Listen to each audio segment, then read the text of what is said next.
sending you something that Americans... I don't think you've actually built this because it'd be too cool for you to build, but if you did, I'd probably buy one. Okay. Just sent it to you on Telegram. Hey, I want to insult you real quick. No, it's kind of nice. You see it? Whoa. Oh, that's, yeah. You know, my buddy Andy, he's a square body guy. He's got a square body, 79 square body, K10 Nice. Blazer. He'd love that. I got to send that to Andy. Cool. I used to have a 77 F-150 High Boy, which is very similar to that, very square. And my favorite iteration of that is the freewheeling edition, which has it's like that brown and yellow, that burnt orange, very 70s looking style. I think I've sent you pictures. Yeah. When I wanted to get a, since we're recording, I'll not reveal this, but I wanted to get a logo for my company, and Crown said he'd help me out with that. So I sent him all these pictures of freewheeling stuff, and he kind of ran with it. Well, anyway, they're not going to make that truck, I don't think. I think it's just like a concept, but it's fucking cool. It's too cool. Buy that. Too cool to make. You always look at concept vehicles and you're like, that is sick. I would buy that. And they're like, okay, cool. We'll make something much shitter than that. Yeah. You can see over the years, like with the new Ford Bronco, they took it from concept to production and didn't make it lame. You get them every once in a while. Yeah, that looked pretty cool, actually. I've been looking at vans, and I've been looking at, so I always had transporters, and I was looking again. I was like, because I had a T5, I was like, maybe I'll get a T6. I was reading through all the reviews and stuff. I like to go on Piston Heads. I don't know if you have that in America, but it's like a forum, proper gearheady type people, and they like really nerd out. They're like Bitcoiners, but when it comes to like cars. And so I was reading through all the forums of like what engines would be more reliable and everything. And basically the general consensus on there was go for a T5, not a T6. If you go for a T6, you're going to have to undo all the electric and eco fuckery that causes all these problems. It's like a list of problems like EGR valve going, AdBlue causing all these issues. So then people are like taking them to garages to have this AdBlue delete and then have it chipped in a certain way that like deletes all of this fucking eco-gay shit that you have to get into the cities without getting raped on all the fines and taxes and shit. And I was like, I'll just buy an old one then, because why would I want to buy a newer one to then go and spend like hundreds or thousands of pounds to delete a load of shit? It baffles the mind. Buy the older one because the older one's more reliable than the newer one. Yeah. You know, like my truck, for instance, it probably has about $4,000 or $5,000 worth of exhaust doodads on it. Or I could just delete that, get more power, get better fuel economy, have a little fancy computer on there that deleted the DEF system and bypassed it. And I can go faster, get better fuel mileage, and roll coal. Just black smoke rolling out everywhere. There's nothing more badass than that. Fuck you, environment. Rolling coal. Should we rebrand and have like a motor show? Yeah, let's do it. Fuck all this Bitcoin bullshit. What's the point in it if you can't buy cars anyway? Yeah. Hey, we're all for NGU, right? Let's go full on PodConf and just talk about cars and NGU. We're not doing PodConf properly, though, because we're talking about trucks and vans. I know. That's not proper PodConf. They're not like, oh, yeah, I want to get a Volkswagen Transporter or a dirty old diesel van for lugging shit up and down hills. They'd be more about like something like sexy and sleek and cool that they can pull up outside of nightclubs and like pay hookers to jump in with them. That kind of stuff. Yeah, PodConf is purely Lambo. That's what we're all in it for, the Lambos. Hey, I want to start this episode of PMM off by thanking all of the Balder Boosts. You had a specific episode that thanked all of the Balder Boosts, but I wanted to give a chance to thank them as well. And to remind everybody as who our Balder Boosts are, it's Ape Myth Randir, Chet, We All Eat, Ben Maynor, My little hurricane-torn barn miner. His little Billy Groat's gruff beard is all blown away in the wind. Is he holding on with his hooves? I can't imagine he has much traction with those things. Sure, man. You ever seen those, what are they called? In Iran, the ibis, is that what they're called? Yeah, that's a different type of skill because they're stopping themselves from falling vertically. Oh, they're like going up the side of a mountain. Mm-hmm. This is a gust of wind that would take you up. We'll have to ask him about that. Yeah, the physics of a goat's hooves in the wind.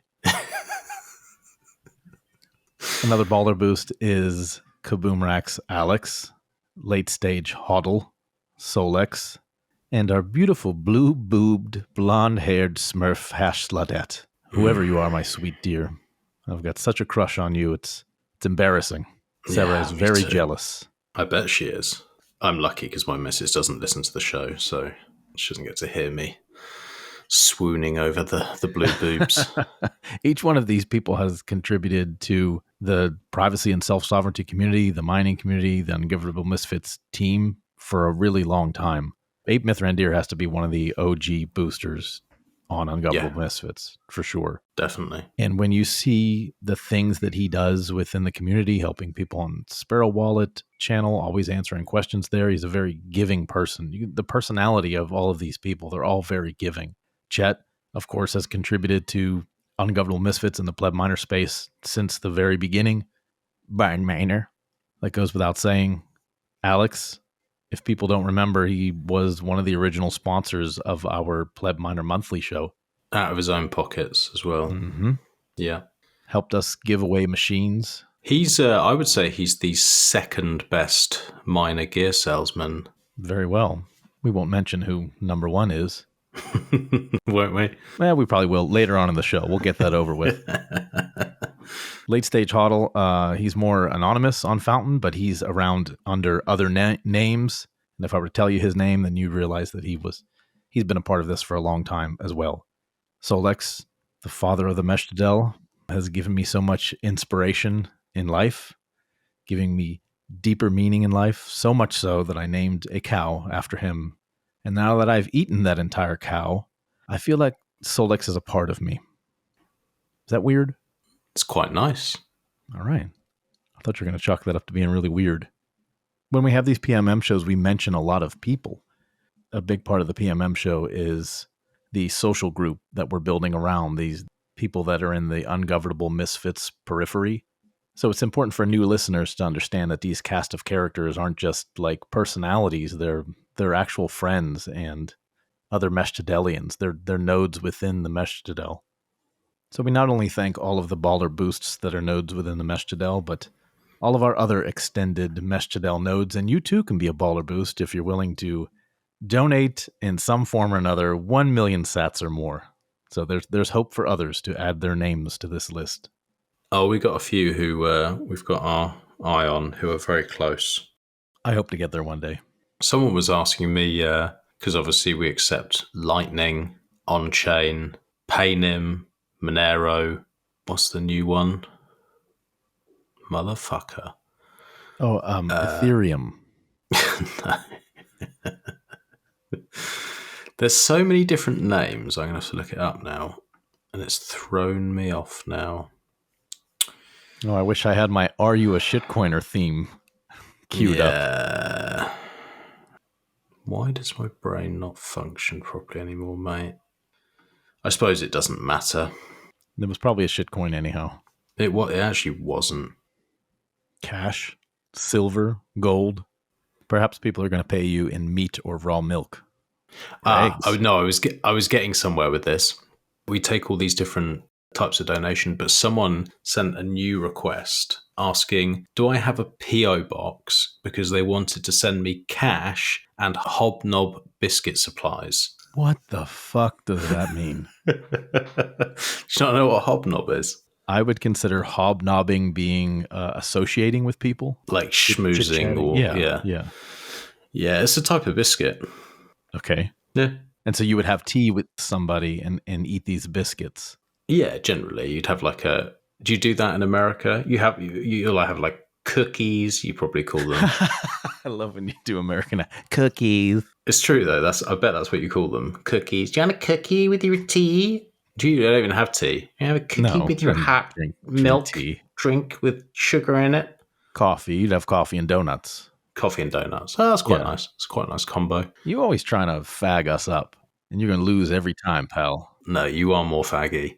The only cool thing you guys have is you used to make proper cars. They were shit, but they were like quite manly. Mm-hmm. And you can, in most places, carry guns and like defend your family. And that's cool. And like the police won't come and arrest you for like sending a tweet. So like all of those things are pretty cool. But generally you are more faggy than the British. Less tough. Yeah, right. First person that's ever tried to cast that dispersion upon us. Whatever you got to do to cope, pal. How about we get on with this show? Yeah, good idea. All right. For your safety, Big Pharma, big banks, income tax, VAT, the Illuminati elite, cultural Marxism, critical theory. You are nothing to me. As all of these news stories come about Diddy parties and Epstein client lists finally getting released if elections go a certain way in the United States, I think our song really, really holds up well in all of the enemies that we've named. Hollywood pedophiles. The Hollywood pedophiles. It does hold up. They're shining a light on the Hollywood pedophiles. They won't. They shine just enough light to get rid of the low-level people, and then the high-level people continue to do whatever the hell they want to do. Yeah. I wonder what's going to happen with it. Did you see that rumor that who's the fucking retard who blew up that exchange a year and a half ago?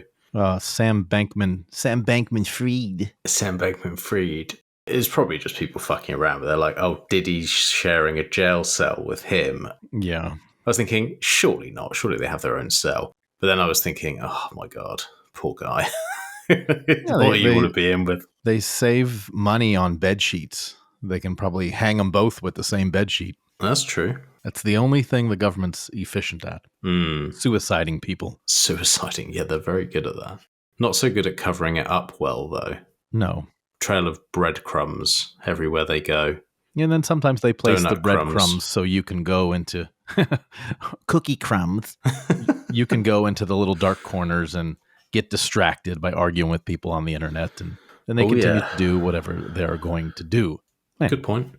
In this episode of P.M.M., we have pasteurized milk is malnutrition. We're going to talk about raw milk, the history of milk in general. We're going to get deep into some Bronze Age and Iron Age history. Are you super excited about that? Yeah, the listeners are going to lap it up. Yeah. Oh, like little kittens. Preserving marinated meat. Our little barn miner and his jerky side gig. We're going to find out why and how he does it, and that the fact that he donates a portion of those proceeds to causes he believes in. Did you know that? I did not know that, actually. It doesn't surprise me, though. No. He's such a caring little goat. He sure is. He just cuddle right up to you with his little weird keyhole eyes. What? Keyhole eyes? Yeah, the goats have those little strange eyes. Oh, I've not really paid enough attention to them. You've never stared a goat in the eye. I don't think I have.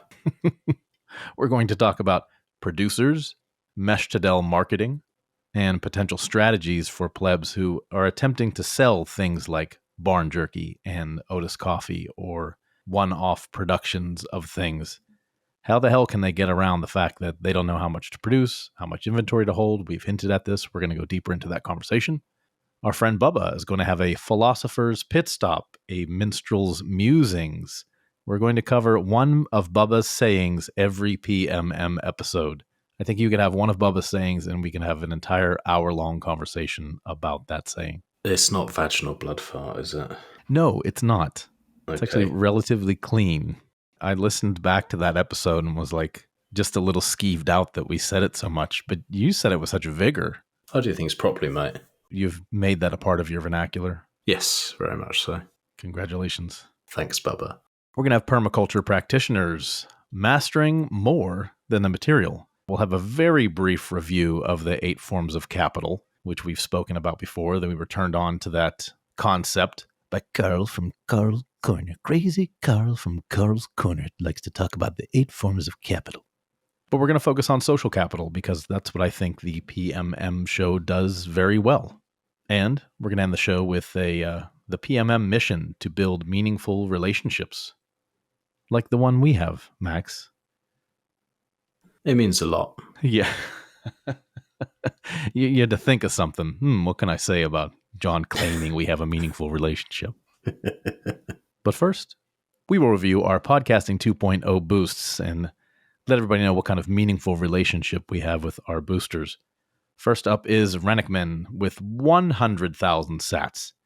Wow. He says, what a banger this episode. Thank you both for the excellent job. I'm with Max on the COVID experience. It truly opened my eyes and made my belief in Bitcoin solidified.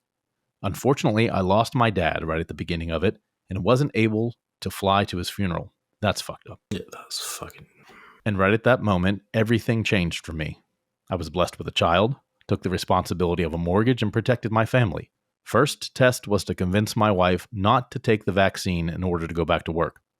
Luckily, she did listen. Thanks to podcasts like yours, No Agenda Show, and a few others, that my path is not uncertain anymore.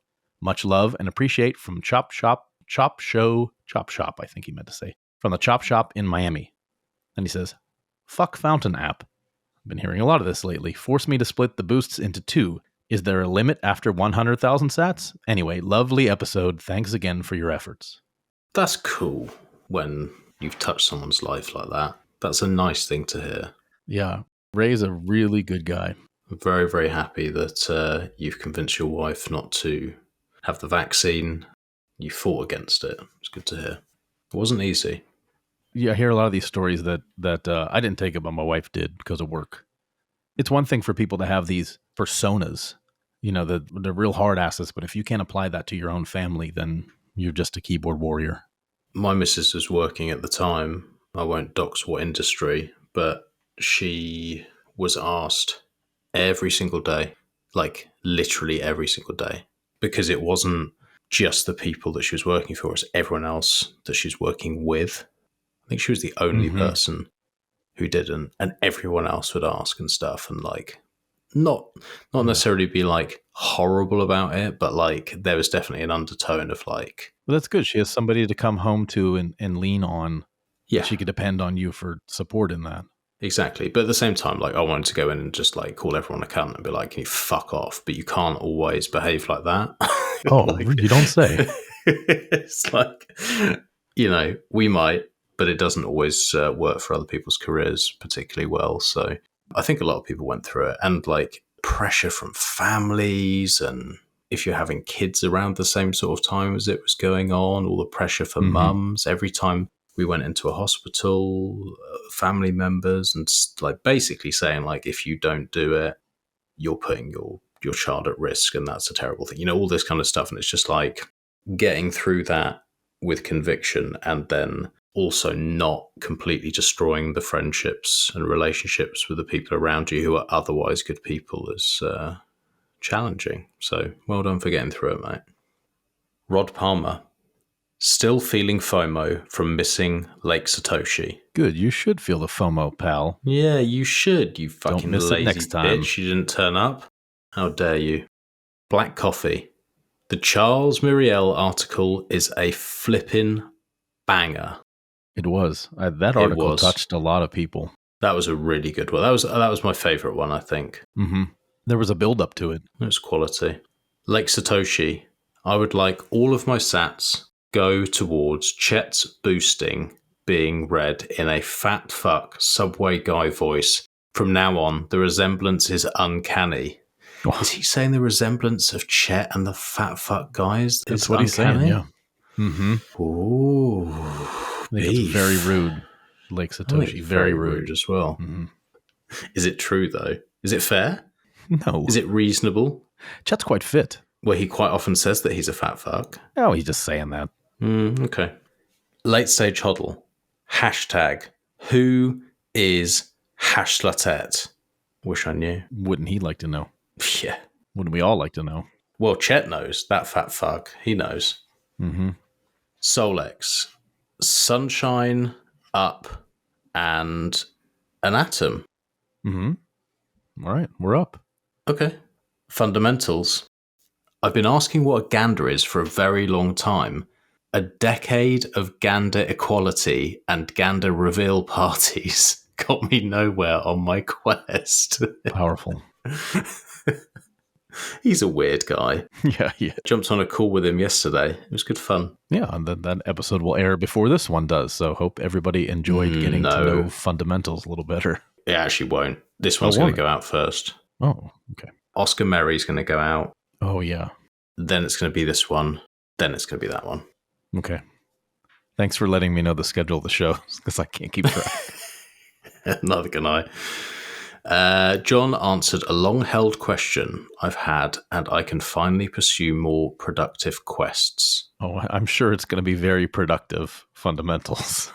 The quests. Like he says, he's gone to all these gander reveal parties, and it hasn't got him anywhere. Just feathers come out. Next up on Fountain Boosts is Chet We All Eat. And since we were paid to read this boost in the fat fuck subway guy voice, I am going to do just that. Bitcoin is a way of life. Great episode, fellas. Nothing will ever compare to the Mestadel community cult that's been curated. Raw milk with 5 whiskeys, y'all, will be docking up fags. Good article.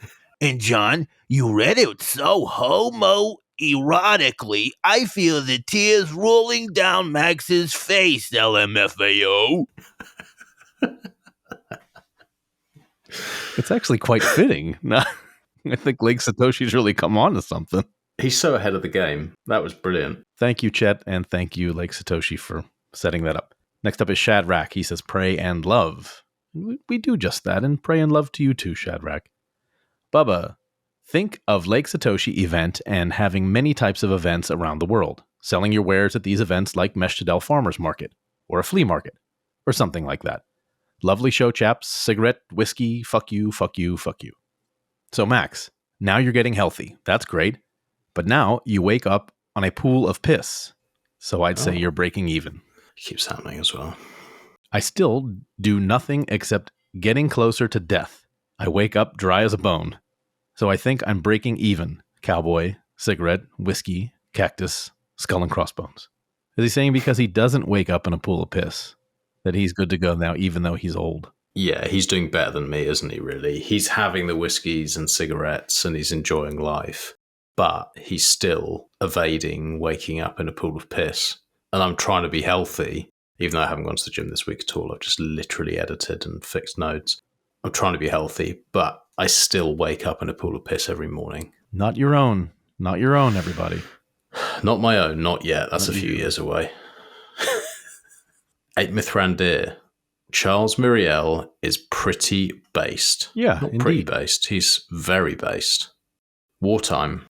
Orange heart, orange heart, orange heart, orange heart. Not to be confused with warm orange tart. Very good. Wow. Yeah. What a wordsmith. Mr. Same question again. Yeah. Hashtag who is hashtag Bon.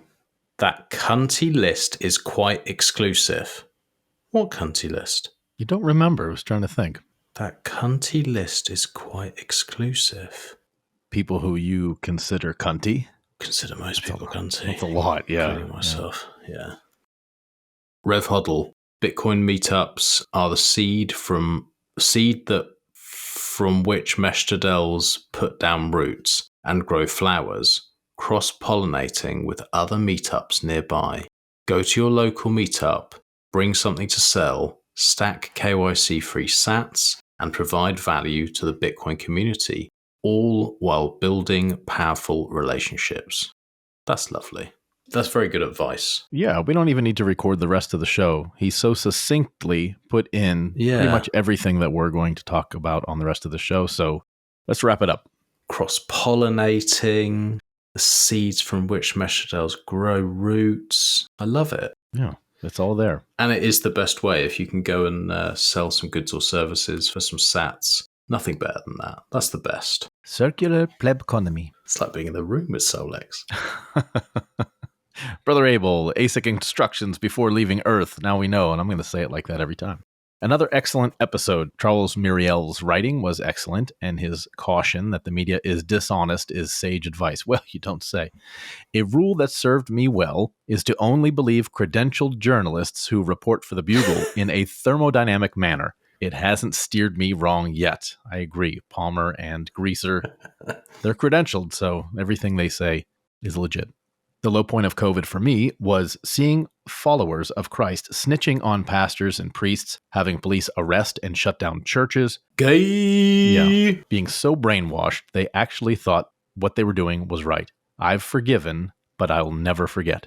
That's so godly and nice to forgive that kind of behavior. I like to keep the hatred in my heart for individuals like that. Yeah, sure. I understand, but it is not very Christ-like, so I understand what Brother Abel is trying to do. Did you hear there's a story recently, and I can't recall what jurisdiction it was in. It might be Minnesota under Governor Tampon Tim. They had a call center set up, or they had a see something, say something hotline set up from the government to, like, if you see people, gathering in groups of 5 people or more or doing church activities, please call this number up. Well, because it was a government sanctioned thing, it's susceptible to FOIA requests, the Freedom of Information Act requests. So people FOIA'd this hotline number, and they got all of the information of all the snitches. Oh, that's nice. Snitches get stitches. Yeah, or they should at least be publicly shamed. At very least. I tried to send you a little video of Tampon Tim, because I didn't know who he was, and then it came up in my feed, and I was like, oh, this is the guy. But for some reason, you couldn't see it. It was him. The tweet was deleted. Well, I'm not surprised, because it was him in like a little latex thing, like dancing with his belly hanging out, dancing to Beyonce in a hallway somewhere. I'm sure. And it was like Tim Waltz. I was like, this is the guy John was talking about that loves tampons in men's bathrooms. This is very fitting. This looks like this would be the guy. Something and then it was deleted. Yeah, it's very weird. It had quite a good belly as well. It probably wasn't him, but you could assume that he would do something like that, and that's good enough. FOMO-matronic. He's done like a bullet point list of different smileys, it looks like. That's how I'm reading it. I do the bullet points. The bullet points just means that there were multiple fountain boosts spread out, and I just put them in one place for your convenience. Oh, thank you. That's very good of you. Mm-hmm. One is a smiley face. The next one is a smiley face. And one, I'm guessing, is a winky smiley face. Yeah, that are a tear. It's crying. Like a teardrop. Okay, FOMO-matronic? Did we make you cry? Well, don't you Americans like to have like the teardrop for each kill you have under your tear duct? Maybe he's like hinting at a kill. Oh, man. Wow. What a badass. Or that the show was killer. Sure, that's what it means. We'll say it's that. Thanks, mate. Blizzard. V4V, if everyone pitches in even 100 sats, the V4V model is unbeatable. But we love I value prefer for value. they pitch in more than 100 sats. I'm just saying. Yeah, but because he's saying all the millions of listeners that we have, 100 sats. Oh, sure, right. Mm-hmm. With each of them. Millions and millions of listeners. Pies. I think I'm finally back on my G's. App seems to be working now, and I created a new account. Boyaka, beers, mushroom, strong arm, punch you in the face. Yeah. Thanks, Pies. B. Went dark for now. On Telegram a little bit ago, and I didn't have a way to express my gratitude for Charles Muriel article. So finally draining my fountain wallet, his words came right as I needed to hear them. Really had some impact, Charles Muriel. I think this is going to make Charles Muriel very happy. I'm sure he's read through the boosts, or I at least hope that he's read through the boosts to understand how impactful that last article was. And as I mentioned before, it's a buildup. I think I would consider that a series of articles, and maybe I'll record me reading all of the articles in order. It builds up to that. It starts with the demoralization techniques. And then it wraps up with, how can you make a connection with other human beings to heal your soul? Great writer. He sure is. Next on Ungovernable Misfits P.M.M., we're going to talk about milk. This could be an absolutely fascinating conversation, can't it, Max? Yeah, and I'm mainly thinking about the GIF, if I'm honest. Is this the GIF where the girl is having her hair pulled back and another girl is making her drink milk? No, that's not a bad one. It's the one that I send you quite often. It's the one where there's that like Latina girl in like cowboy stuff, and then she's like milking a cow, and it's like a money shot sort of thing. I've sent it to you so many times. Yeah, you have. I'm sure there'll be a GIF now. Yeah. Lincoln Park Rules is on it. Yes, he loves it. I recently got a raw milk dealer, as we've mentioned in a show before. I'm going to share some of those details of how I came about that dealer and the relationship that I have with them. It's something that I've been pursuing for a long time. And I forget who asked me. Maybe my dad asked me, like, what are you drinking raw milk for? What's that for? What's wrong with pasteurized milk? You're going to get sick. You're drinking raw milk. You're coming up with something stupid to do. He wishes he never fucking asked, didn't he? Oh, he'll ask me just to troll me. He said, well, Dad, here's a PowerPoint presentation I made earlier. Yeah, and then he trails off. I mean, I could go off for half an hour why I think raw milk is a good thing to consume. He's spaced out somewhere. He trolled me. He insulted me. He's done. He gets to space out now. That's all he's really going for. Yeah. I like it. To me, raw milk, there's a sovereignty play there as well as the health benefits. Being ungovernable, you tell me I can't do something. Okay, why? First of all, and then I'm going to do it anyway. Do not send me your largest UTXO, John. Ain't gonna be much, pal. 12 sats. Do not send it to me. All right. I'm gonna show you, you son of a bitch. Humans have been drinking milk for a very long time. Those of us who are of European descent, it is said that we tend to be more lactose tolerant than other genetic groups of people. And the reason being is the Yamnaya people. Have you heard of the Yamnaya? Did you know we were all related because of the Yamnaya? No, what's the Yamnaya? The Yamnaya people came from the Russian-Ukrainian steppe, and they're the ones that spread throughout Europe and Asia. And as far as Europe is concerned, they're the ones that displaced or melded with the Proto-European people at the time. So most likely that scenario is they came into your village on horseback. They're the ones that tamed horses and brought them into the Proto-European area, and they were just an agrarian culture. So these giant people who were drinking lots of milk with their light features and light hair and blue eyes just come rolling through your neighborhood and probably kill all the men and capture and rape all the women. Mm-hmm. Well, if you have blue eyes, you're got that from the Yamnaya. So like you and I with our beautiful blue eyes, Max, we are descended from the Yamnaya. Yours are so light, like that of a wolf. It just draws the eye, just pulls you in. Mm-hmm. Yes, thank you. It's like diving into the Mediterranean Sea. Well, not only do we get our blue eyes from the Yamnaya, but it's quite possible that we got our lactose tolerance from them as well. Do you do milk well, Max? I get involved a little bit. I only really have it in a protein shake occasionally. It's always just around the house, and sometimes we haven't got any food. I'm like, let's have a protein shake with some milk. But I don't have cereal, or I don't have it in coffee, or I don't have any of that sort of stuff. So, and it's not something I just like drink. I can never go, oh, I'm thirsty. Oh, I'm going to have a glass of milk. That's never happened. Do you do that? Yes, I do. When I get up in the morning, I have a couple big glasses of raw milk. Ooh. And then when I get home, I have some more big glasses of raw milk. Just tank them down. Yeah. That's why you're so muscular. I think that's it. It must be the raw milk is doing it for me. After we review all this stuff, I'm hoping that you will make a great effort to acquire some raw milk for your family as well. Yeah, I don't think it's that hard here. It probably isn't. I think you just do it. We're much less governed than the Yanks. Well, we're 50 states, buddy, so it just depends on your jurisdiction, that's all. Show me raw milk then, mate. Well, we're not done with the history. Okay, sorry. Unfortunately, yeah. So at that time, we're going from Bronze Age into Iron Age Europe, and Bronze Age is like 3200 BC to 2000 BC, and then Iron Age for Europe, especially, is 800 to about 50 when the Romans came in. During the Bronze Age, it's estimated that 50% of Europeans were lactose tolerant, but by the end of the Iron Age, about 75% were lactose intolerant. So that leads me to believe, at least in doing the research here, is that lactose tolerant people in Europe tended to breed more if the growth went from 50 to 75% within 1,000 years there.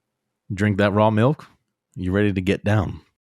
So what exactly is lactose intolerant?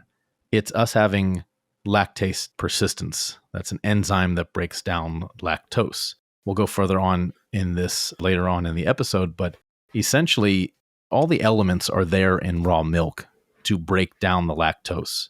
It's the perfect food. It's given to babies. It's made for babies, of course, because it has all of the enzymes and bacteria to break itself down, which is why if left out, it will spoil very quickly after it's extracted from the cow or whatever mammalian is producing the milk. Doesn't have to be cows, milk. of course. Yes, of course. Although if you get goat milk from Barn Miner, yeah, don't do that. Don't do that. It's a bad idea. So as I'm doing my research for, where lactose tolerance comes from, I'm looking at pastoral type cultures. The Amnaya were pastoral cultures. A lot of the Celtic tribes were pastoral cultures. The Mongolians, of course. For a time, Egyptians were. The Somalis drank camel's milk. The Maasai people of today, they're the tall, slender Africans that just, roam around with their cows. Yeah, blood and milk. There's a certain culture to pastoral societies where they're more sovereign. They have their cows, they have their herds, and they go wherever the herds are going to eat. There's a certain freedom there. Whereas if you're a grain-based society and an agrarian society, well, you have to take your grain to market. You have to store your grain in storehouses, and usually the rich and powerful are going to be the ones to control those storehouses. So being an agrarian grain-based society, you're used to those like governance structures or systems of control. Whereas a pastoral society, your culture is centered on family, on brotherhood and sisterhood and connection with the animals. So already like in the development of human beings, you can see that the agrarian grain-based societies are more governable. A lot of what we know about pre-Roman Europe was written by Caesar, and he would depict like the Celts and the Picts, those type of northern Britain cultures. They were very pastoral, and he was almost disgusted by them because they wore animal skins and they ate meat and they drank milk. And he looked down upon them because they didn't eat grain. That was something that he wrote specifically. So thanks to the Yamnaya people and then the pastoral Celts, a lot of people of European descent are lactose tolerant. But as I mentioned before, a lot of different cultures become lactose tolerant over time. If you're living with these animals, if you're consuming this milk that has all of the enzymes, is perfectly digestible to most people, whether you're lactase persistent or not, over time, being with these animals, you are going to make milk a part of your life. So for thousands and thousands of years, we have been drinking milk in this form, this raw form. So if you are lactose intolerant, could you, in theory, go to becoming lactose tolerant within your own lifetime? Or is that something that happens over generations? I think probably genetically reliable lactose tolerance may take time, but since all of the necessary elements to break down milk are already contained in the milk, I think just over, a period of time of conditioning yourself to drinking raw milk. If you're terribly lactose intolerant, give raw milk a try for a period of time and see if you can't adjust to it. I think everyone's a little bit lactose intolerant with like pasteurized milk. Yeah, sure. And we'll go over the science behind that. So we're living with sheep, cows, camels. We're consuming their milk, especially if you live in a pastoral culture. And fast forward a few thousand years, now the Industrial Revolution happens, and humans are getting used to environments, and animals are getting used to environments or being exposed to environments that we were never exposed to before.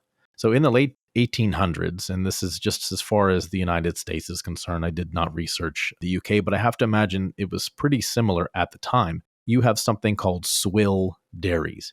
And swill dairies were cattle dairy operations, industrial dairy operations next to whiskey distilleries. So what were people drinking at the time? They weren't drinking water, as we know, because a lot of these large cities would have cholera outbreaks. It was very common for them to drink beer, for them to drink whiskey, for them to drink milk. So it made sense to some of these industrialists to say, hey, I've got a whiskey factory where I'm, got all this silage, I have all this swill from the corn, from the wheat. I can feed that to cows. So they would line up cows in these pens, very disgusting, dirty conditions. They would starve them and feed them salt. So they were almost left no choice but to eat this swill. And so they would feed them to them cold. They would get them used to that. And then we'd give it to them. They would give them hot slop, right off of the whiskey line. They would just feed it to them hot. So as a result, the animals were weak. They were sick.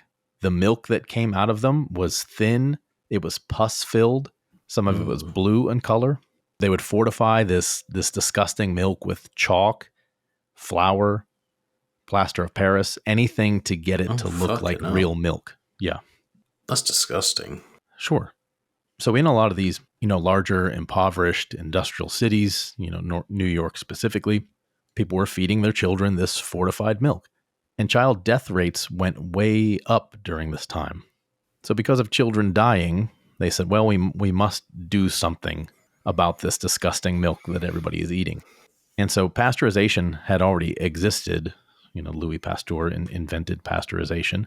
And they said, well, why don't we pasteurize the milk? Which is essentially bringing the milk up to about 160 degrees Fahrenheit. Fuck all you people that believe in the metric system. You'll just have to figure out how much 160 degrees is. Believe in it like it's a fairy tale. Yes, exactly. If you believe in this.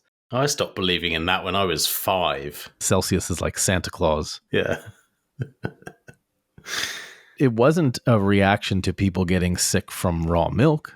It was a reaction to people getting sick from sick, disgusting, swill-fed cows. Mm-hmm. So there were 2 responses to this.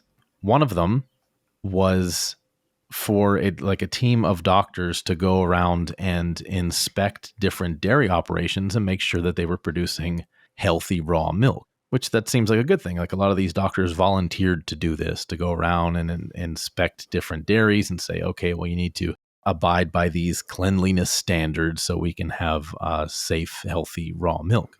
And there was another thought process there, and that being, well, why don't we respond to it in another industrial process, and that's mass pasteurization.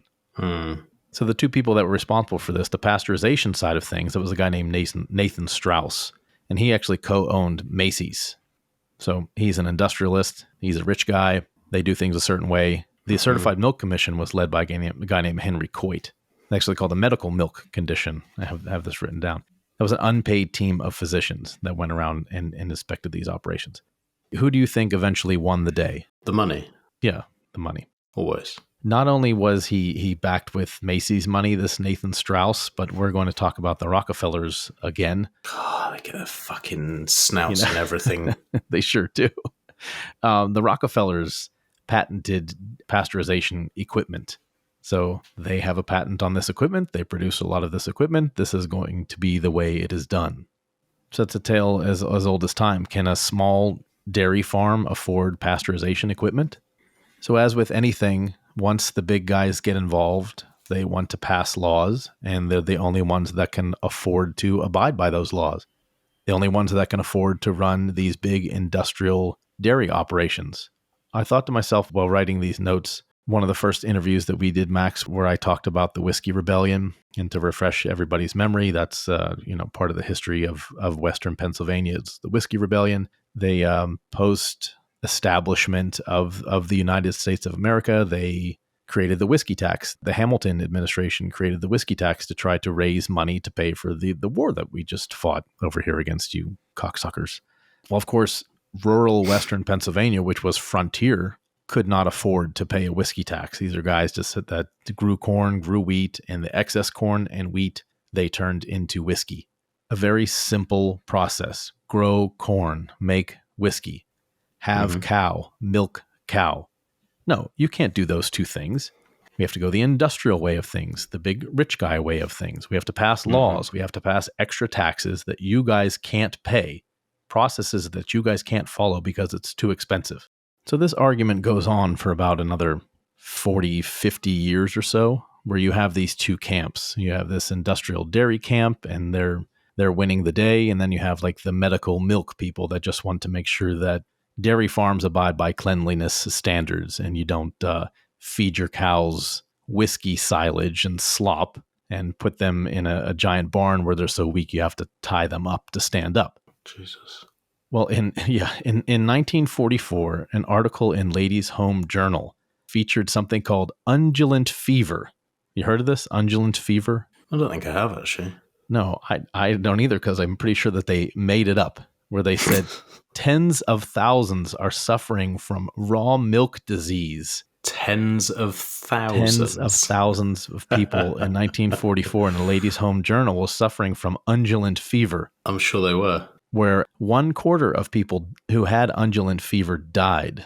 They actually made up a fake town called Crossroads, where they said they had an epidemic of undulant fever because of raw milk. I love how shit the propaganda and lies always are, especially like in that time before the internet. They're like, just say tens of thousands. Okay, but how dangerous is it? Well, I don't know. 1/4 of people die. Yeah. Where is it worse? Crossroads. Boy, this story's coming along nicely. Keep feeding me. Just make shit up.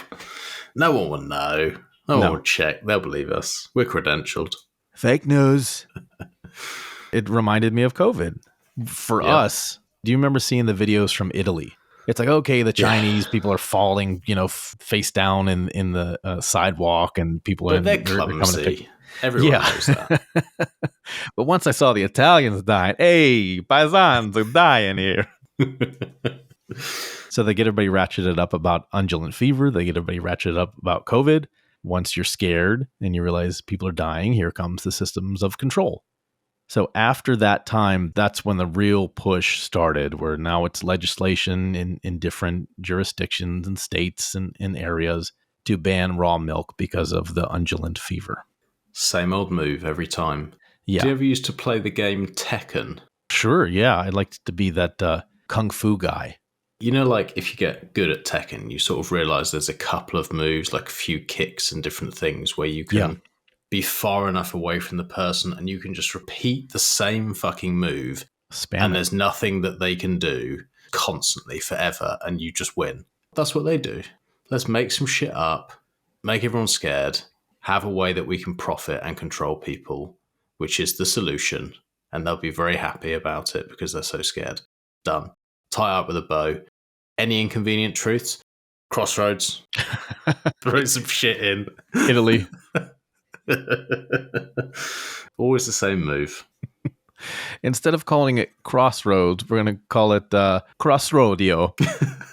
Keep spamming me with that low kick, globalists. I used to fight as, there was a guy called Eddie, I think he was called, and he was like capoeira or whatever it was called. Okay. Dance fighting. Mm-hmm. You'd basically just be spinning and kicking their shins and ankles and just sweeping them constantly. You'd always win. What an asshole. Same thing with Mortal Kombat. Just that Sonya low kick. Oh, I never really played that. Oh, that's because you're not old enough. Nope. I was speaking to Fundamentals about this. He reckons he's even older than you. I was shocked. He is older. He's like 3 years older than I am. Fucking hell. You're surrounded by us. He managed to get on and put sentences together very well. I mean, amazing. He's 4 years older than you. It's impressive. He's 3 years. He's like 2.5 years older than me. He's just amazing. What a guy. Yeah? At his age. He's a good dude. I talk to him often. He is. All right. I'm getting us off track. Do you know we're going to have this whole big beginning to end conversation about milk, and then everybody in the booth is going to boost who they played in Tekken. I was that guy with the wrestler with the tiger mask on, and I was the King, he was called. old guy with the clogs, the Japanese wooden clog things. Oh yeah, he was good, wasn't he? He could couldn't he like throw lightning or do some sort of crazy stuff did like do that? something with lightning. Yeah, I think so. Yeah. Yep. Great All the game. boosts will be about cars and Tekken, but that's okay. So what are the big fears, legitimate fears of raw milk? Not Crossroads, not undulant fever. There are some legitimate fears. I mean, if you're raising your cows in filthy conditions, you could get E. coli. You could get Listeria. There could be E. coli in the milk. And they're not fun, I presume. Yeah, not fun. Nobody wants food poisoning type things. E. coli and Listeria, like what's going to happen? So I drink some raw milk, I get some E. coli and Listeria in my glass of milk. Mm-hmm. Am I just going to like shit myself for a few days and feel horrible? Am I going to die? Am I going to like lose a leg? Yeah. Grow a third arm? I believe that's what I'm hearing for the people in Crossroads, that they all lost a leg. Okay. If you didn't die, you lost a leg. Oh shit. Yeah. Any sort of idea on percentage? 1/4. Wow. Hitting that low kick button. 1/4. 25% die. 2,500 people just leg gone. Yeah. Wow. It depends on if it's thousands or tens of thousands of people. But seriously, what's going to happen to me? Like, I go and start doing this. I'm not even so worried about me. Like, I go and start doing this. I give it to my kids. I convince the missus and the kids, like, right, this is what we're doing now. I start drinking it as well. What's the worst that's going to happen? Probably nothing. You know, the one of the bigger things there is if you are you have a dairy that's not super, super clean, there could be some bacteria in it. And for the people living on that farm, that wouldn't be a big deal because they're being exposed to that bacteria all of the time. So they're probably used to that bacterial environment. But if you're not used to that bacterial environment, then you could get a little sick if you're consuming milk from a dirty dairy. But it shouldn't be dirty. But it just say it is. I get unlucky. It happens. I'm just going to shit myself violently for a couple of days and vomit or something. I'm not going to underscore food poisoning. E. coli and Listeria can kill people. Yeah, okay. People will die from that. Food poisoning can proper fuck you up. But like, if you're relatively healthy and strong and stuff, like it's just going to fuck your week up. You probably won't die. We're not giving medical advice here on the show. Yeah. All John's saying is that you won't die from raw milk, and he can guarantee that. And he's willing to put his sats on the line and cover any medical costs that you or your family might incur. That's all he's saying. All 50,000 of them. But this is why it's important, as far as the E. coli and Listeria fears, that your dairy cows are grass-fed. In large-scale commercial dairies, cows are fed grain. The grain diet increases the acidity of the cow's rumen. And that's, the part that they're putting in the stomach and chewing the back up and chewing the cud and going into another stomach. If it's grain-fed, the acidity is higher.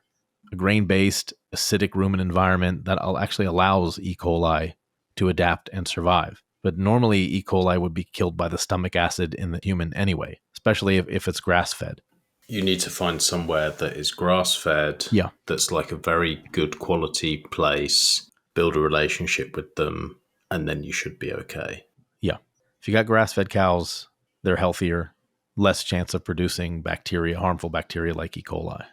That's what you do. Okay. So why don't we want to pasteurize our milk? Well, because it destroys those natural digestive enzymes. It destroys the bacteria, the probiotics. Our bodies aren't meant to be sterile. We're not meant to constantly consume sterile industrial foods. We're meant to live amongst nature. So those nutrients, those pathogens, those enzymes, those bacteria, those are part of how our body functions. So when you cook everything out of the milk, you're just drinking sterile slop, essentially. Mm-hmm. Raw milk has more iron, more zinc, calcium, vitamins A, C, and E. Raw milk contains immunoglobulins. Say that 5 times fast. Immunoglobulins. globulins, immunoglobulins. I fucked it up even on the second one. I knew you'd fuck it up. I knew you'd fail. Yeah, that's why I set you up. Digestive enzymes, and as we talked about lactose intolerance before, that natural lactase enzymes are already in there. It's ready to digest. So much so that a baby can digest it, and they don't really have any ability to digest anything else but milk. It's ready to go. So are you sold? I'm unsure. Okay. To be honest, my one concern is I'd like to know how likely this Listeria and all that other stuff is, because I'm pretty confident that if I get food poisoning, I'll be all right. But it's like when you're feeding it to kids, and like mine drink fucking gallons of the stuff. It's different, isn't it? I'd just be like if I made them ill, I'd never forgive myself. I'd be like, oh, you can't. They were fine. They would have been fine just having pasteurized. Yeah, okay, it doesn't have quite as much vitamin C and whatever globulin thing and whatever, but like they're growing fine and they're healthy and they're getting their protein and like getting some nutrition through this. And now I've gone and changed things and now they're ill.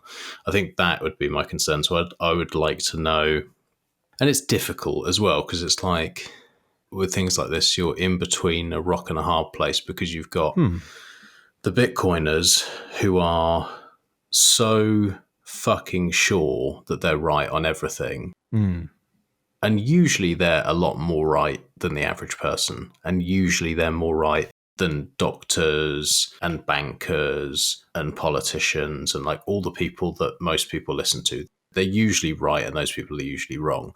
But then because they're right on a few things, they think they're right about fucking everything. Oh, sure. And when there's such a push for like everyone needs to be absolutely carnivore and only raw milk and all this stuff.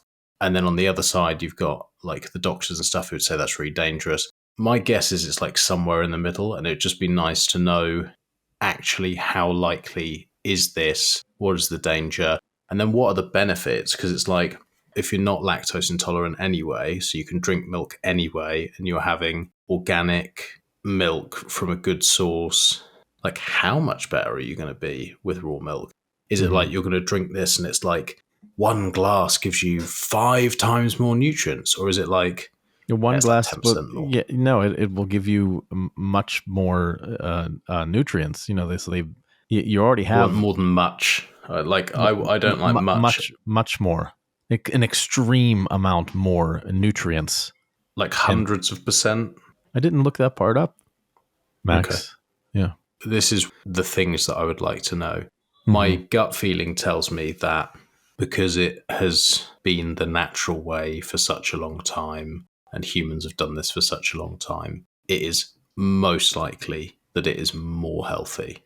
I'm on that side. I just like to know numbers and stuff so that I can make a decision on it, because when you make a decision for yourself, it's different to making it for a family, and you don't want to be the cunt that, which is why with all the vaccine stuff and all that, I spent disgusting amount of times going into it all and learning it all, where like at the beginning I was like, I'm just not fucking doing it. And that would have been enough for me.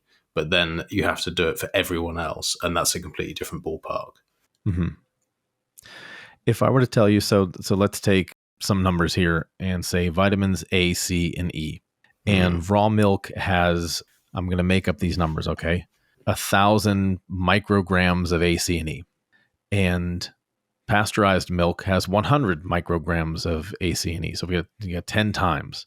What if we took the pasteurized milk and just crumbled up a Flintstones vitamin in it? Would it be just as good as the raw milk? Probably not. Normally natural things are better. Yeah. So, but you're not accounting for things that are in the raw milk besides vitamins and minerals. You know, that's how we're so conditioned to see food is calories, vitamins, and minerals, but you can't see probiotics. You can't see digestive enzymes. You can't see that the profile of the proteins is different. The profile of the calcium is different.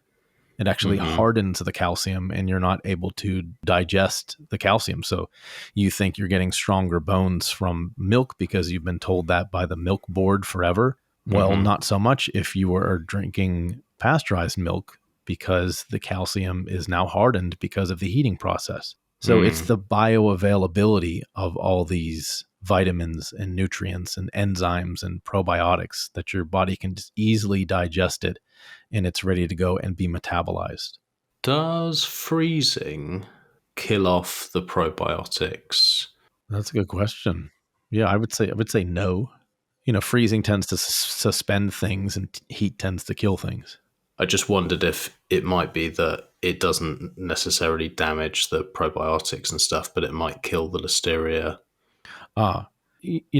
Let's go back to the fact that grass-fed cows have more natural rumen environment in their stomachs and the acidity levels there. So since they're not as acidic, the grass-fed cows tend to just carry less E. coli to begin with.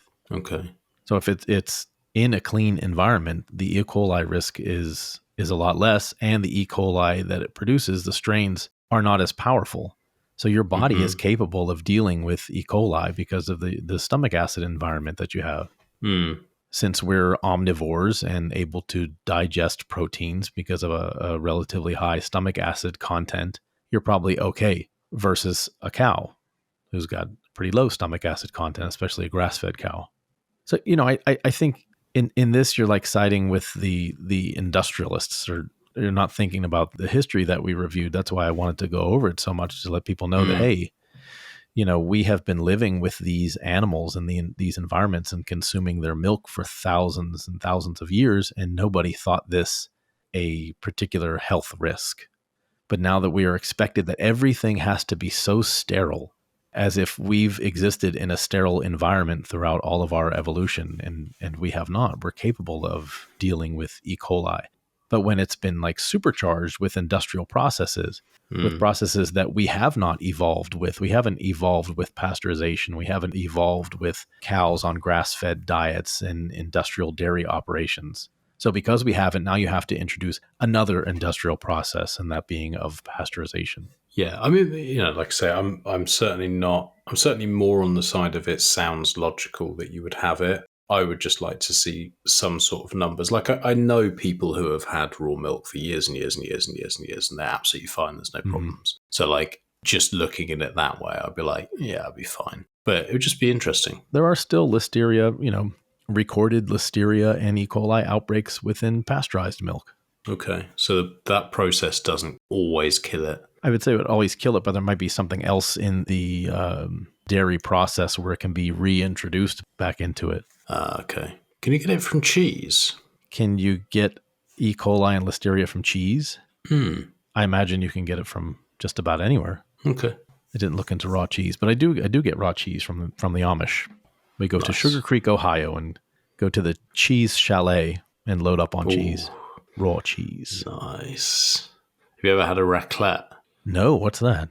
Oh, so good.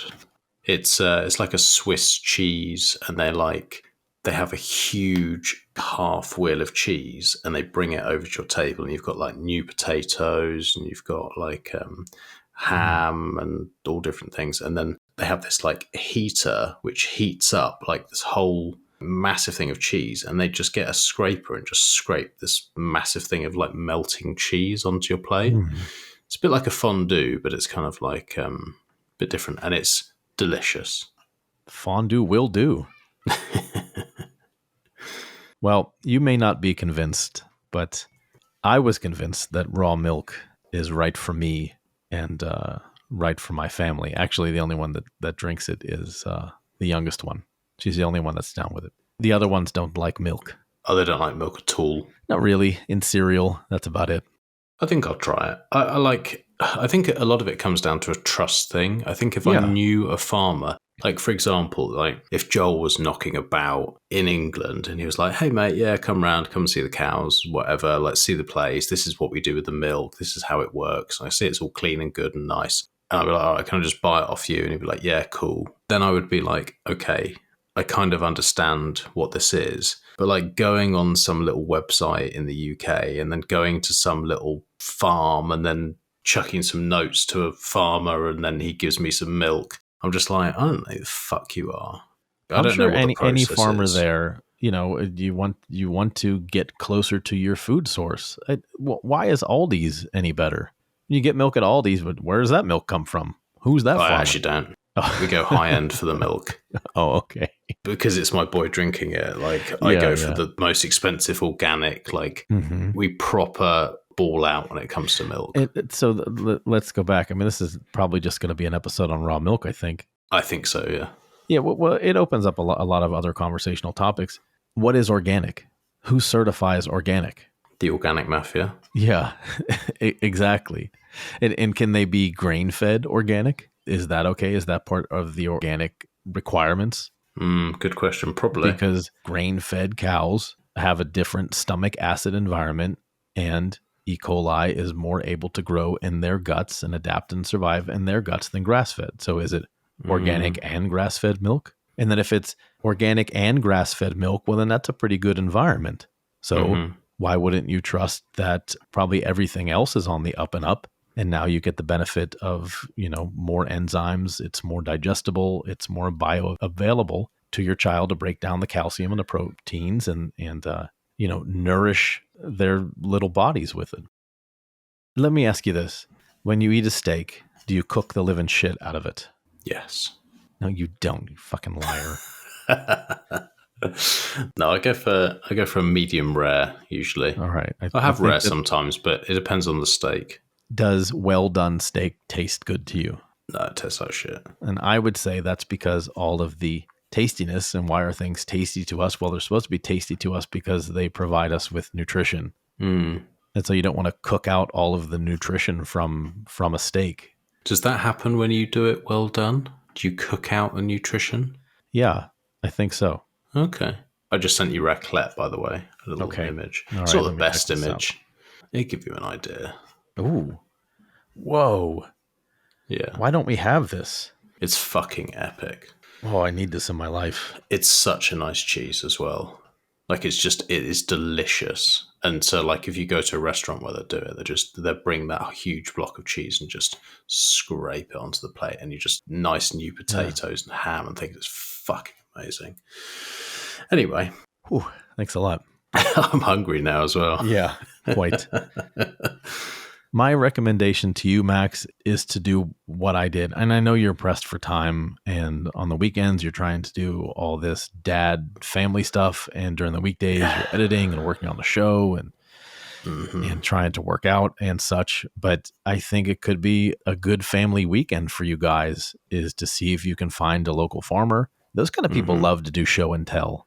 Yeah. They're very proud of what they do, especially some of the regen ag permaculture people around here, the one that I work with. If she's got time, she'll talk all day about rotationally grazing the cows, the grass-fed, what chickens they're getting, what turkeys are coming in, the hogs are coming in. They love talking about that stuff. Just open up a dialogue with somebody at the farmer's market and find somebody you can build a relationship with to not only get milk, but to get other sources of food for the home. And I know this stuff tends to be expensive. And this is something that I want to talk about when we do our pleb merchant minute is, well, sometimes Barnes beef jerky is expensive compared to a bag of beef jerky that you can get at the gas station.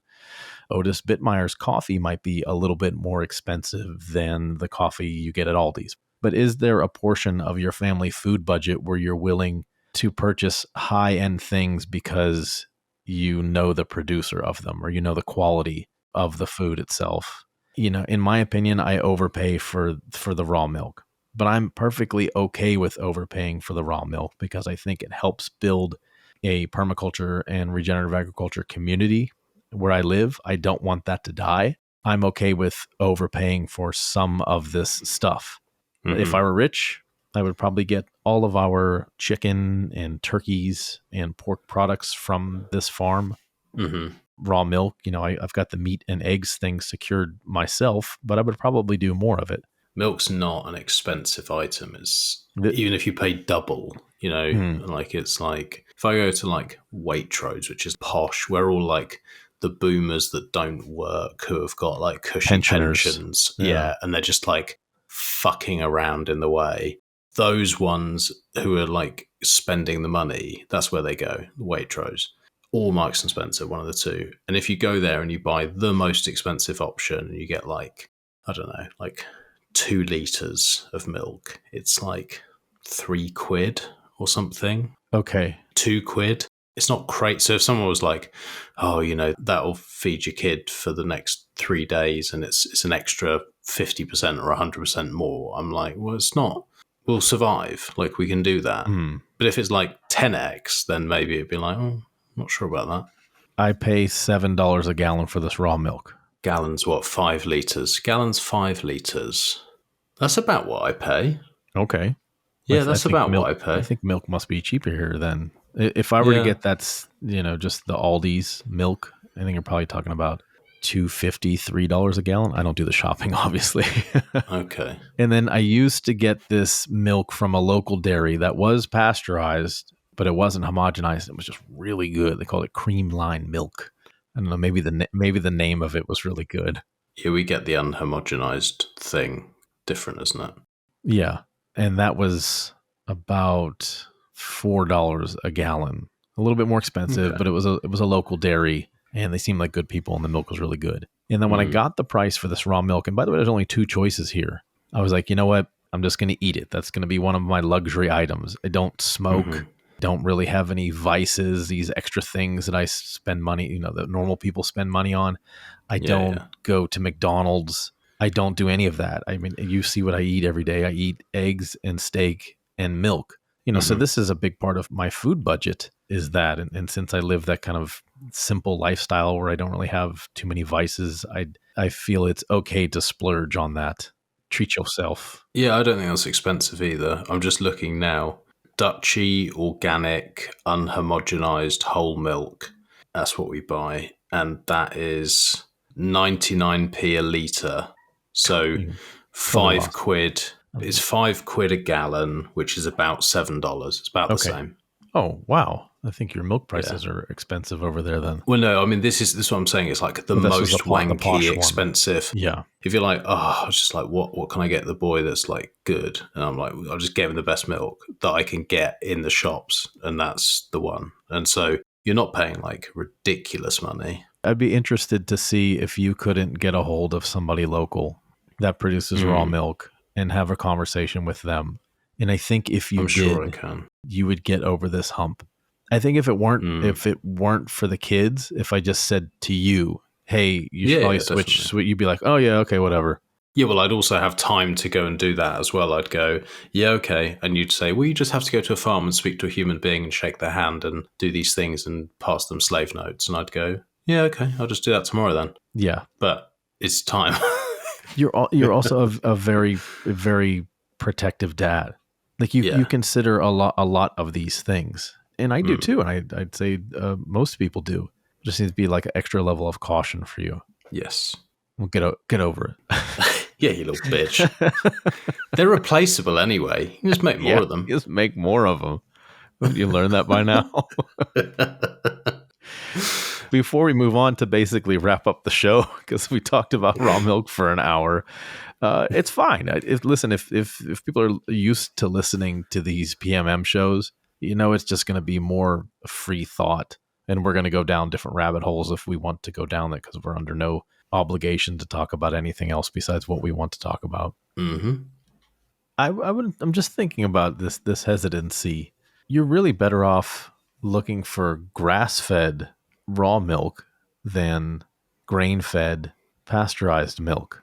Just from the stomach acid thing, like where E. coli and Listeria can grow in what environment, and it's more likely to grow in a grain-fed cow. And most of your dairy cows are probably more grain-fed than they are anything else.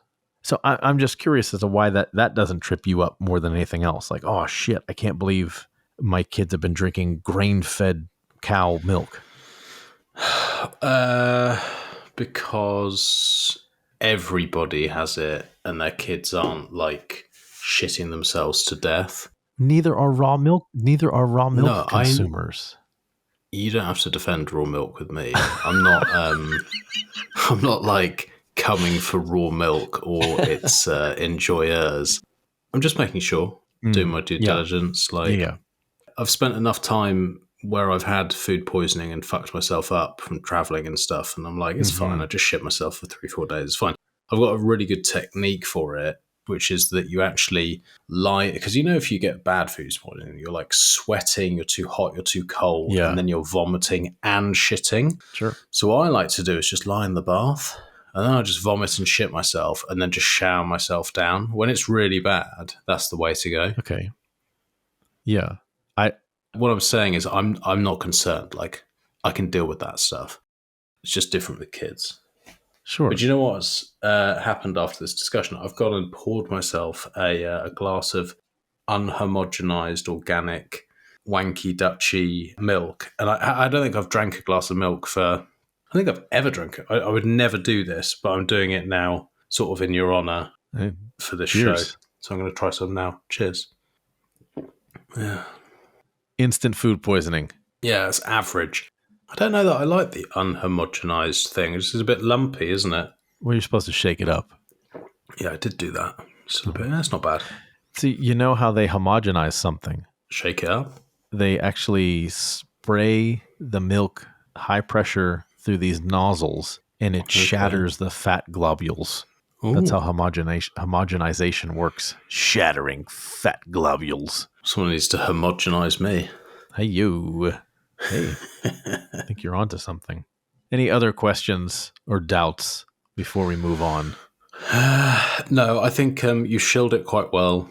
I think it's good. I would like some numbers from you one day. Yeah, I can get those. I can get those for you. I just thought the generalization of its nutrient rich in iron, zinc, calcium, vitamins A, C, and E, immunoglobulins, digestive enzymes, and that the bioavailability of the proteins and calcium is much better.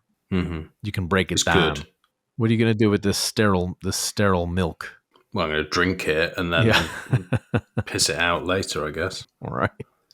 I just think it's so strange how, I don't know, post-medical revolution where we, invented the microscope and we saw the germ and we said, oh shit, we can't have that. We must sterilize absolutely everything. And I guess that was good for surgical hospitals once they realized that they needed a sterile environment when they're busting open your natural barriers to the outside world. But as far as consuming foods goes, I think we lost our way by thinking that all of our food has to be sterile. Well, it's not just that. I think the bigger issue I would have is like when you lived in smaller communities and you literally knew your farmer because you drink with him down the pub, or you'd see him knocking about or at church or whatever. You would know him and you go either, I trust that bloke. He'd do a good job because I buy his milk and, he's going to have a hard time down the pub if we're all shitting ourselves because of his milk. So he's going to do a good job.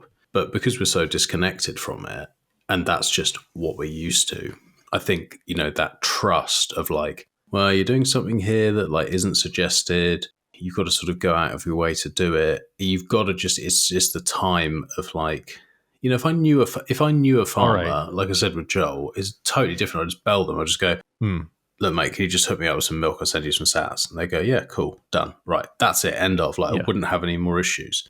But I don't have that. So I've now got to go out of my way to fuck around to do it, which might be worth it. It sounds like it probably is.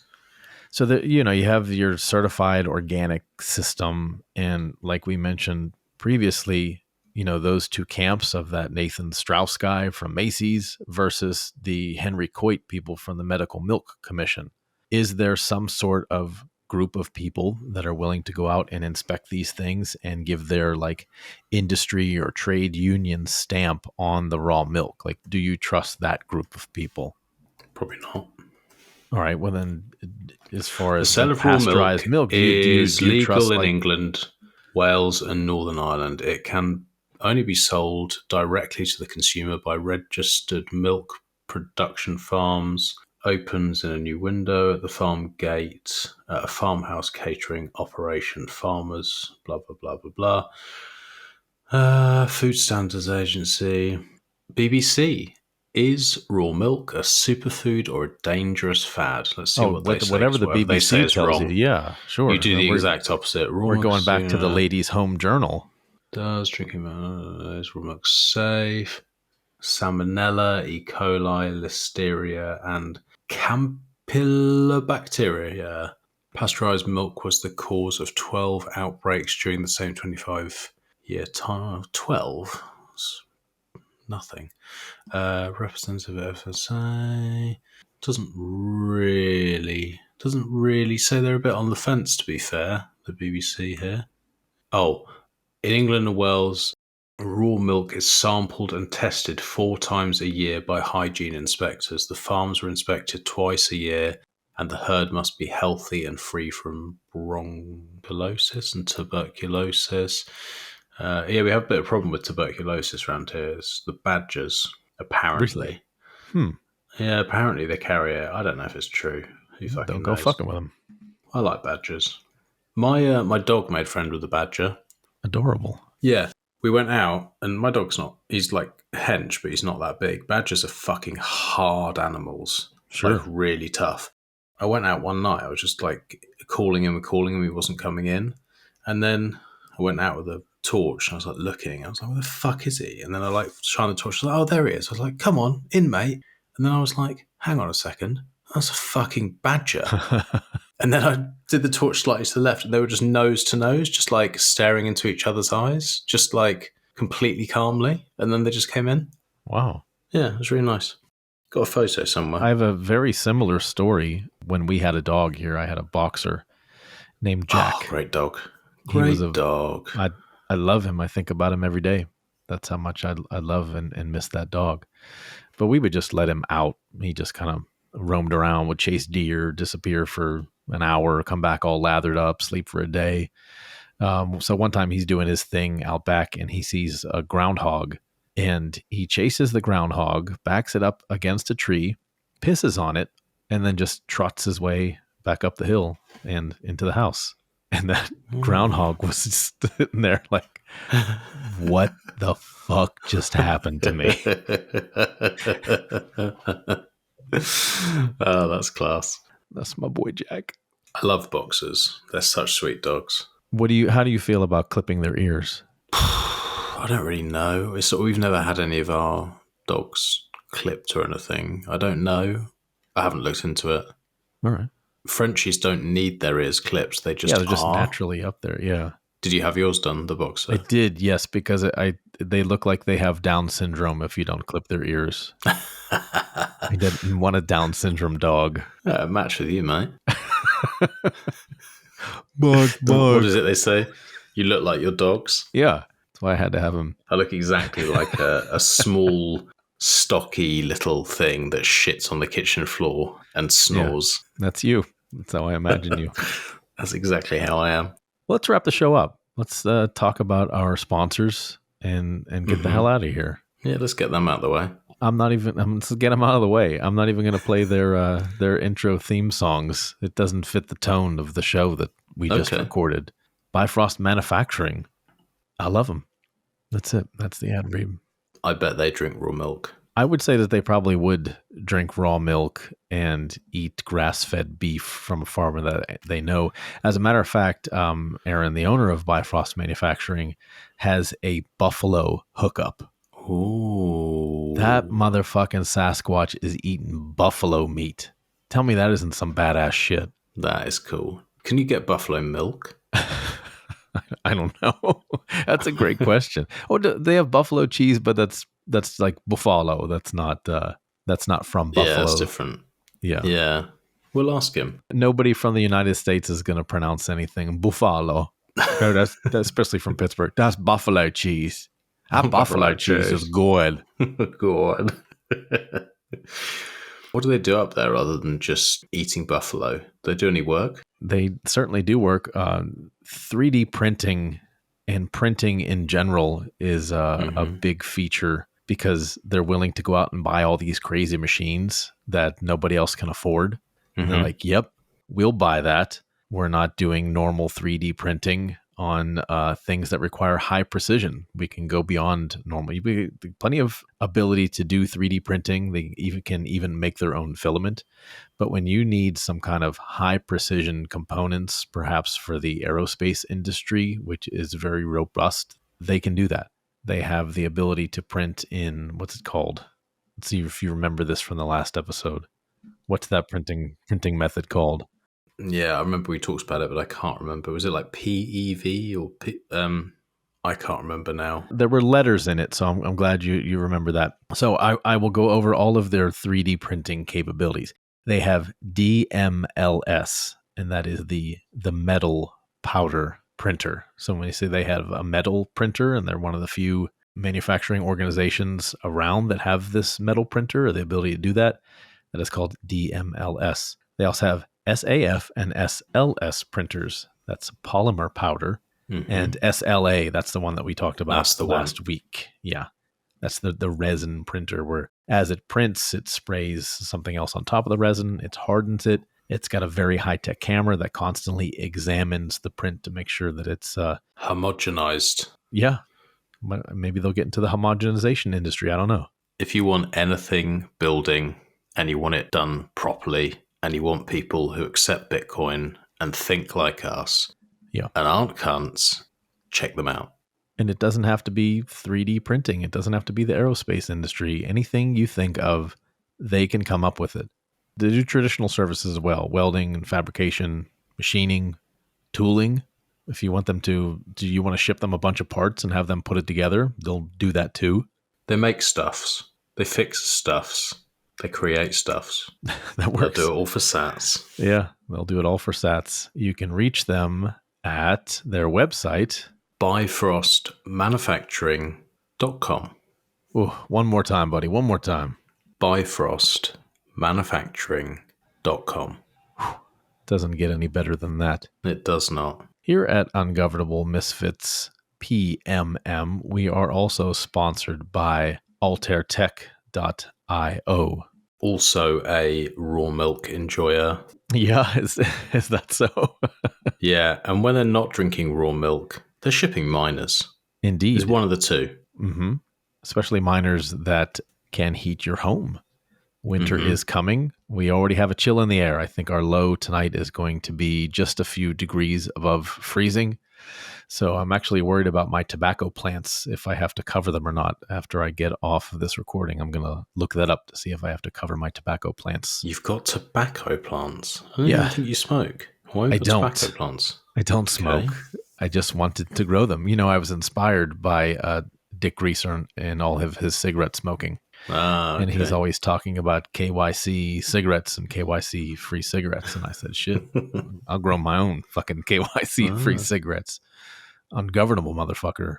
Will you consider just having making one cigar or doing something? Just I don't think I have the skill set to make a cigar, but I can probably shred it up. They're supposed to use a pasta shredder.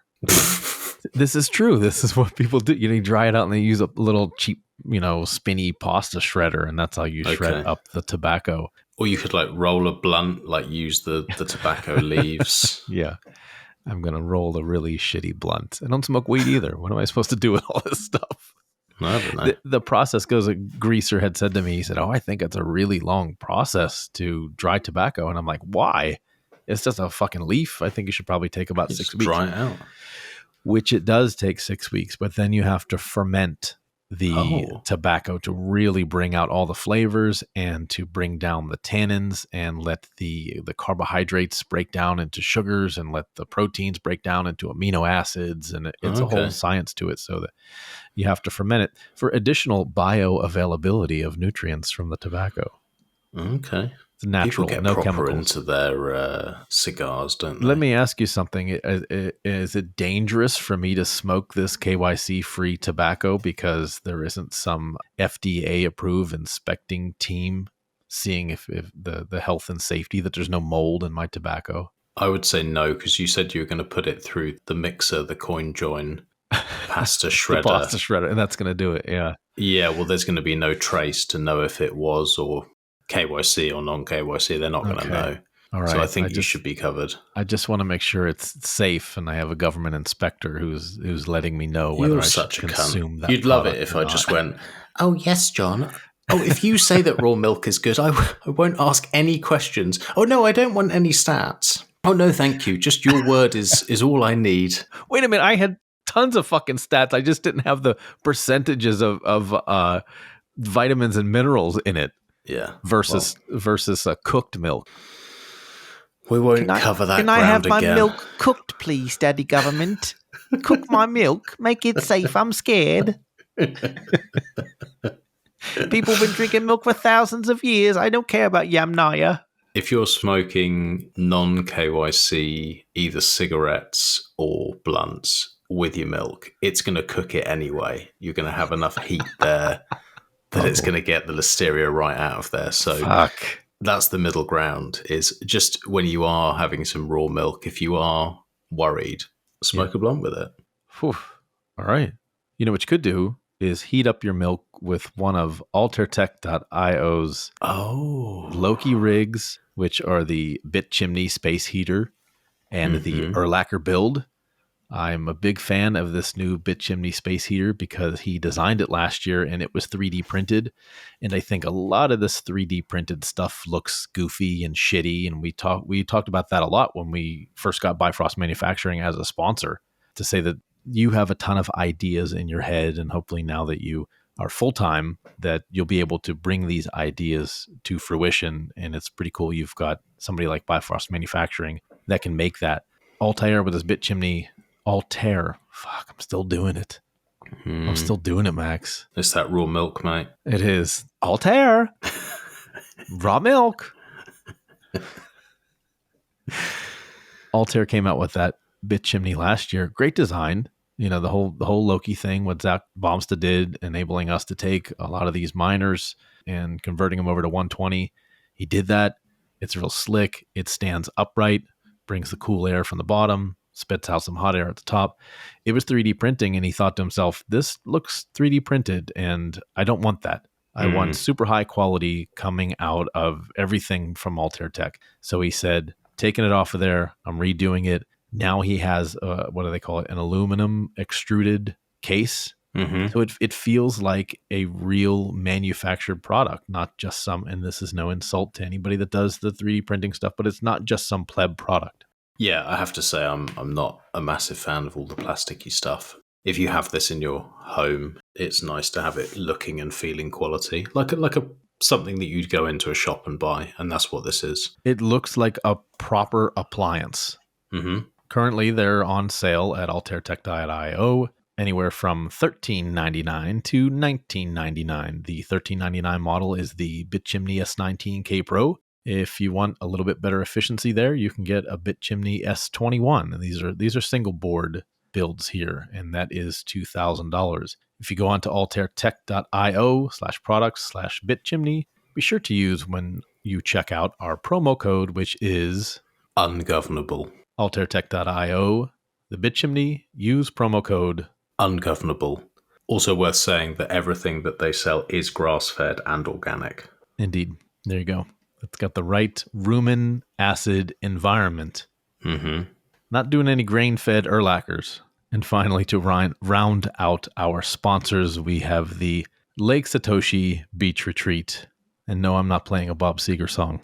I could sing one for you. In Langsburg, Michigan, next year, August 2nd, 2025. This will probably be the same deal, where most everything happens on the Saturday. The normal flow is a lot of people are getting there on Fridays, spending the night, talking to people, hanging out, maybe not getting too partied up that Friday night, because Saturday is a full day of events. You have the event space that's at the beginning of Lake Satoshi. You have different vendors there. You have all kinds of educational talks. It's neat because super plebby people come, people really, really deep into Bitcoin. And then a lot of the local Michigan meetup scene people who are just, on the periphery of Bitcoin come. So it's a good place to interact with people that, may have questions about Bitcoin and are afraid to ask.